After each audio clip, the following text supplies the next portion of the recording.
To je detinjstvo hiljada Srba Otomanske imperije. To je najtrpeljiviji svet na planeti.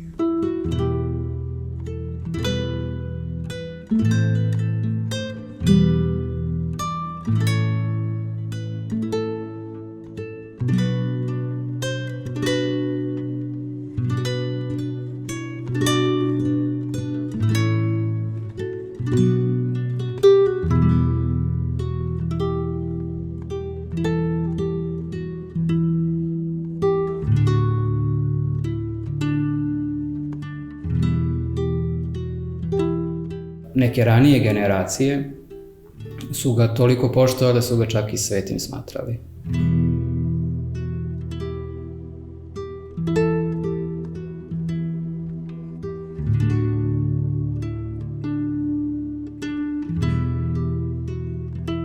On shvata da su se okolnosti istorijske postsrpski narod koji je ostao izvan kneževine toliko promenile da Srbi više nemaju nikakvog zaštitnika.